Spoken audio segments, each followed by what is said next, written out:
Hi everyone. Thanks for having me today. Kamora. I've learned a lot listening to everyone. I'm a bit intimidated actually by all the smart speakers and people who know a lot more about business than I do. But hopefully I can share my perspective, which is slightly different also. I'm definitely coming more from the art side of things than from the business side of things. But you can't have one without the other. You know, you can't just be business without any creativity, but you can't just be creative without any kind of business as well. And finding that balance is always difficult. So I've got some slides, but I'm just going to let them kind of play a bit in the background. But if we could just, this is Crack. So Crack is a space. So other people today have talked about their art practice or about their business and more about their ideas, but Crack is very much a building and a space that we work to keep on going. And there's 4 of us that set up Crack, but there's a kind of bigger community of than that is always there at Crack working with us or doing projects with us or whatever. So we're not just supporting the 4 of us, but in a way we're supporting those other people as well. Keeping the space open is not just about keeping us in work, but kind of keeping everyone else in the space as well. So when we originally set it up, it was 4 artists who were sharing a studio. Basically, we were all screen printers and we wanted to share not only a space, but share equipment. Screen printing is the kind of job where you need to work with other people. You can't really do it on your own.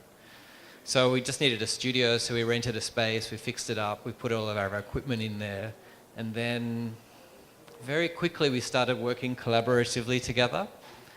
And upstairs we have a studio, a screen printing studio, and downstairs we have a little gallery. It's quite small, but we can do quite fun projects in there.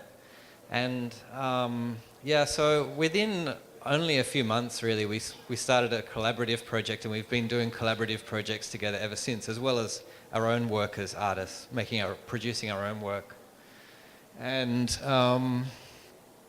these are just like images from those shows. So for us, a big part of what we do with those shows, like we turned into a collective, and we started working collectively, and those shows were important to us. We really enjoyed doing them, but we never make money out of the shows we do in Jog Jog, but we've been very fortunate to get opportunities to take some of those shows and show them overseas. And when we show our work overseas, we usually make some money, enough money back at least to cover the costs and some of our time in terms of the production of those shows. So if we make 1 or 2 good shows a year that get to travel overseas, then we make a big lump of money each time they go overseas. But the rest of the time, for the first couple of years, we had a very boom and bust economy in the studio. We'd get a lot of money and then we'd all go out and celebrate, and then we'd have nothing for 6 months. So we realized we needed those big lumps of money, but we also needed a constant trickle of money as well, of stuff that turns over. And so started doing, one of the things we started doing a lot of early on was artisanal printing for other artists. So painters, for example, would come to us and say, I want to print a portfolio of works for a show, and can you turn it into an edition? So rather than doing 1 painting, we would make 10 prints of their work. So that was good bread and butter money for us. But we were kind of picky about who we worked with. We only worked with kind of senior artists who were very established, and so we were printing work for them as kind of artisanal technicians. And then we're also running workshops. We ran workshops teaching screen printing for a while. And we do merchandise. So I bought a bunch of stuff that's on the table over there, which is the kind of merchandise that we do. We enjoy doing merchandise. And something that's happened more recently is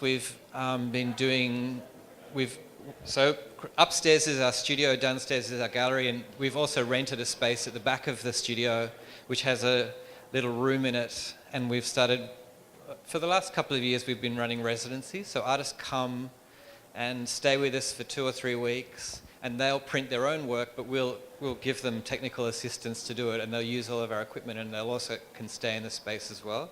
So we've just set up the little residency room, and Crack Motel, the hat that I'm wearing, is our residency program. Crack Motel and Cocktail Lounge, in fact. So we're actually currently doing a series of merchandise for Crack Motel. This is kind of, I picked this up on the way to the airport yesterday. So anyway, so that's just an overview of what we do at Crack. So a little story. I'm from Sydney. I'm not from Indonesia. I was born in Sydney in Australia, and but weirdly I just started working with Indonesian artists from the early 2000s, and have been working with them ever since. And a few years ago I decided to stay, and we set up Crack. For me, to be an artist in Australia is really expensive. To rent a studio is extremely expensive, and to cover the cost of living through your art practice is very difficult. But in Indonesia, it's a lot easier. But we've been very fortunate that I can, through my networks, Crack can find exhibitions in Australia, and that kind of works out quite well for us, being able to do shows in Australia as well as other countries as well. So anyway, I go home about once or twice a year and visit my parents, and my dad always says to me, "So, what's happening with that studio of yours, son?" And I'm always trying to kind of explain, "Dad, we're working on this project at the moment. It's about Obat Kuat, medicine to give men erections." That show's over there on the table. We did this show about advertisements, these little advertisements that you find in the newspaper in Indonesia. For the last 150 years, they've been there every day for this medicine called Obat Kuat, that's medicine to give you erections. And he always says to me, "So how do you make money out of that, son?" And I go into this kind of defensive explanation about, "Oh, well, Dad, these projects, they're very important in terms of branding. They attract attention to the gallery, and through those projects we attract a whole lot of other kinds of work." And he looks at me very skeptically, because he knows that I'm spending a huge amount of money on marketing, and that we barely make any money out of it, which is the truth of being an artist, really. I mean, if you look at it in terms of branding, it's not a very practical way of branding yourself. But so then I go into this other kind of secondary defensive explanation of what we do, and I say, "Well, Dad, it's not just about branding and marketing, it's also about creating social capital and providing opportunities for young artists, and participating in the kind of reimagining of society, all this kind of stuff." And I try to use all of the kind of Richard Florida creative communities language. And then he goes, "Oh, right, so you're running a charity in Indonesia." And I'm like, "No, that's not it either."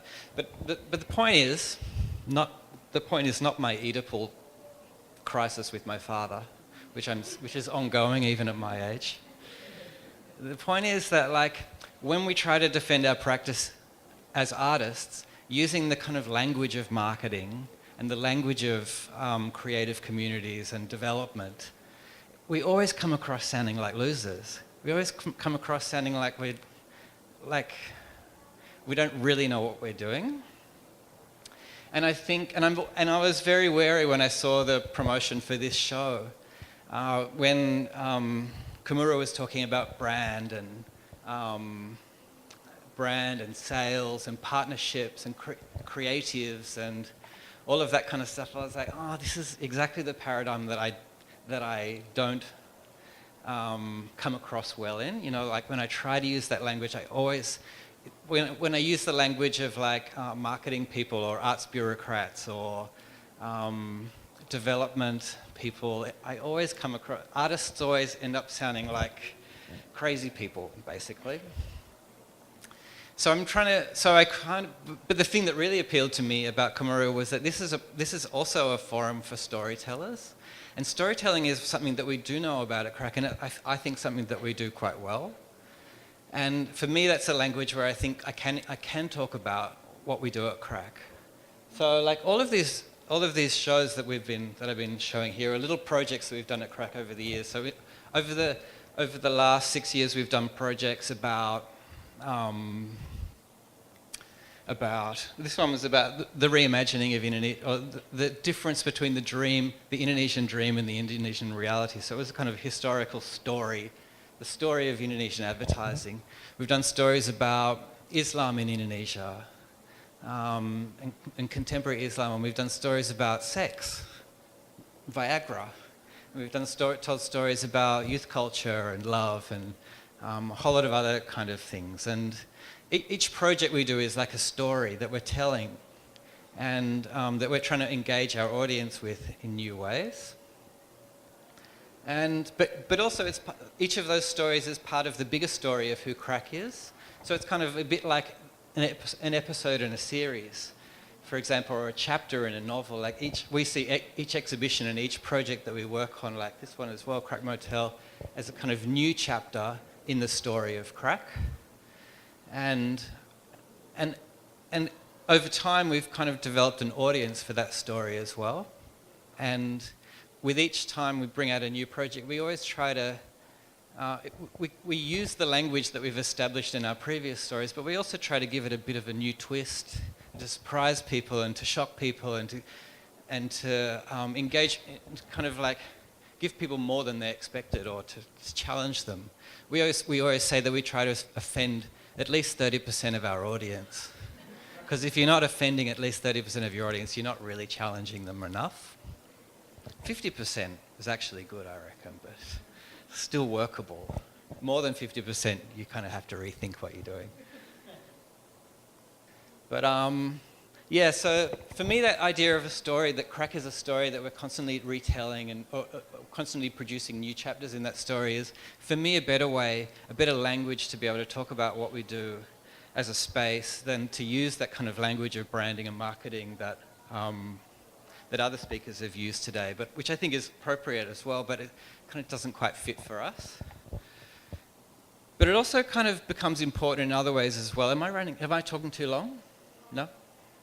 I'll just give you a few examples of how that kind of idea that we're a story can be applied to the way that we work as well.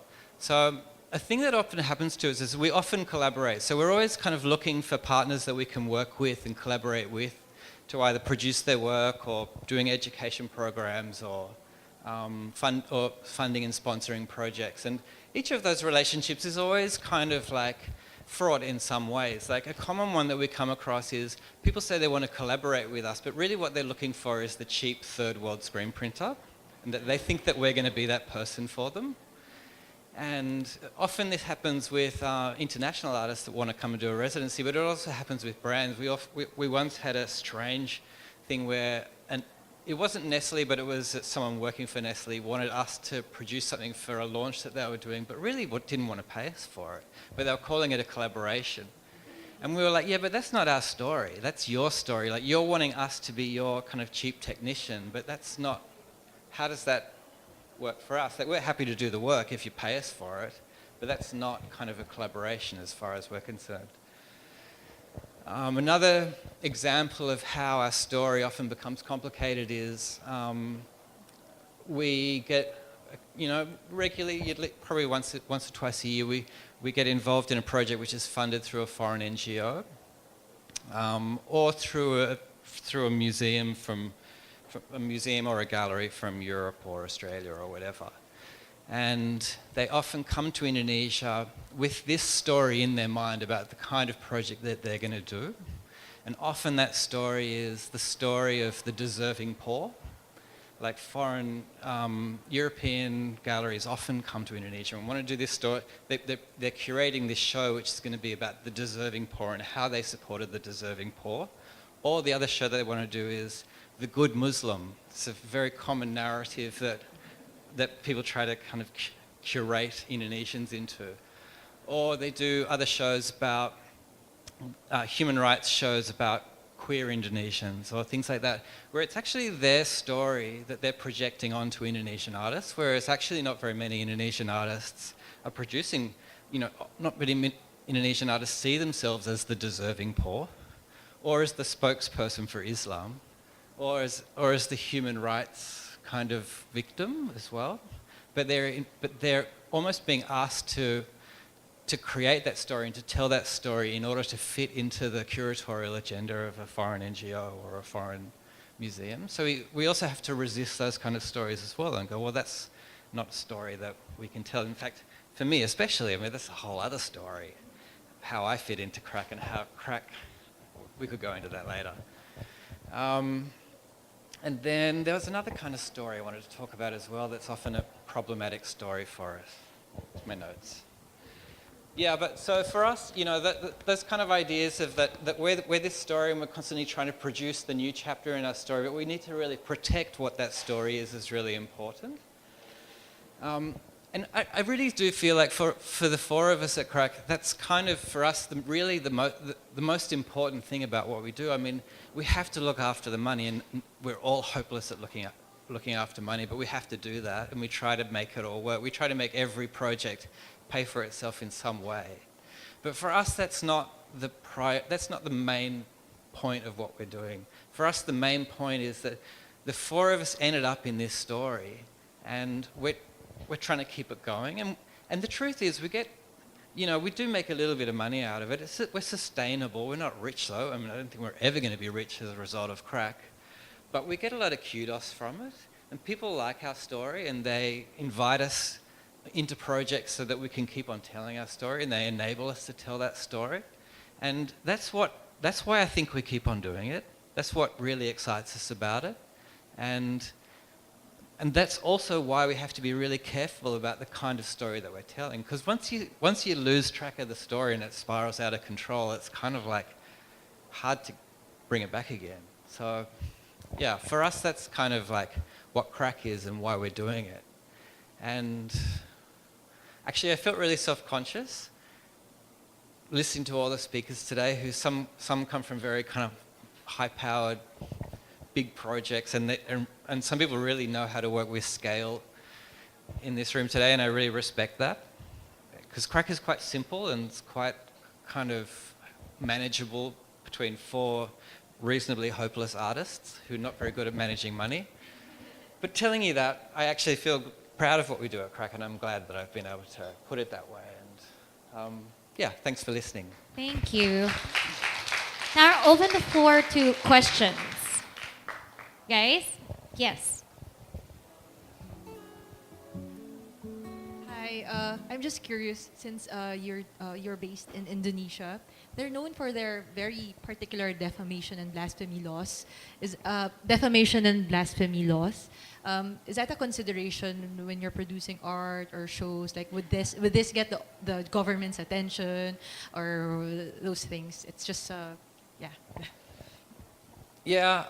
Well, the project we did about Quat was very much in response to the kind of rising tide of anti-LGBT sentiment that's happening in Indonesia at the moment. And we wanted to find a way to respond to that debate without actually saying anything about LGBT, which is often how you have to do it in Indonesia. We didn't want to have some kind of fundamentalist religious organization banging on our door or throwing whatever Molotov cocktails in through our windows. And we used only advertisements from the local newspaper, from 120 years of the local newspaper, to kind of make our argument. And our argument was basically that what a lot of the fundamentalist religious organizations were claiming was that there was a local kind of form of sexuality that was pure and loving and normal, and that there was this abnormal kind of sensualist, dangerous, transgressive sexuality that was coming to Indonesia from overseas. And that's how the anti-LGBT debate has been framed in Indonesia. So we kind of proved through these ads that actually that wasn't true, that actually there's been this kind of ongoing discussion about sexualities and pleasure as well as procreation in Indonesia for at least 120 years and possibly longer as well. So we kind of do it in subtle ways. But yeah, it's interesting, like Indonesia, like many societies in Southeast Asia, there's a lot of political tension there, and there's a lot of social inequality as well. And we have to be respectful that we don't end up in a position where we're talking down to the little people as much as that we make ourselves too vulnerable in terms of the power structures above us. But I think that as artists, we have consciences and we feel like we need to kind of like take a position sometimes, but we need to be very careful about how we do it, yeah. And we need to be appropriate about how we do it as well. Yeah, maybe in relation to our question, like, who was the most offended person who went to your place? Well, we get in trouble a lot. We had a dinner, we had friends, we had like a barbecue that turned into a big party about a week ago that got closed down by the police. And we need to be really careful that we don't do that too often, because we don't want to become the kind of local scapegoat in the community. Mostly the community likes us. And we try to be respectful of our community as well and participate and to invite them in for projects and things like that.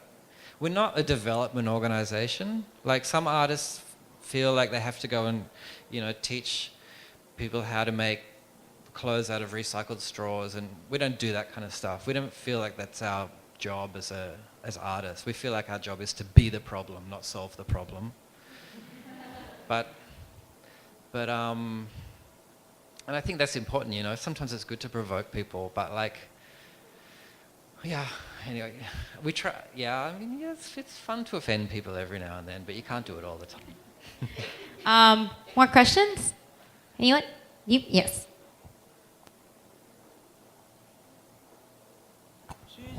Hello. First of all, I would like to say that you made some really good points in your talk, and especially the one where you said that sometimes people project the message onto the artist, and that's not what the artist wants to tell. That's a really good point, actually. And I find it interesting that you brought up your conflict with your father, because I feel like as an artist who's kind of scared, that's a very relevant point. And I was wondering if, since you guys are also kind of struggling with your art, I was wondering, where do you find the encouragement for that? How do you keep on going? The thing with our studio is it's actually quite a nice place to hang out. And so we do spend a lot of time just hanging out there. And we've got a really nice backyard and a kitchen at the back and comfortable chairs and stuff where we just spend a lot of time hanging around, drinking beer, chatting about stuff. And usually projects come out of those conversations, sitting in our backyard and talking about stuff. And I feel like we've, over time, like 6 years, we know what's going to work now, and we know what's not going to work. We've tried all these different things out. Some things were really successful, other things were just like, we thought they were a great idea at the time, but actually we just lost a huge amount of money on it and nobody liked it. So we kind of have a good sense now. We can kind of predict what's going to work and what's not going to work at Crack, and the kind of things we can do. But we also like to challenge ourselves as well. So I feel like over that time, that kind of story we've been telling has found its own momentum, and we don't really need to look for encouragement outside so much because we have it between the four of us.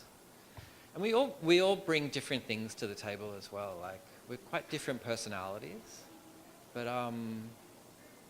so Rudy's a really good technician. Rudy's here in Manila at the moment, but he's busy on another project. Moki's knows everybody. Moki's just someone who knows everyone knows Moki. No matter where I go, everyone knows Moki. And Sukma's a really good manager and kind of curator. And I've got connections overseas.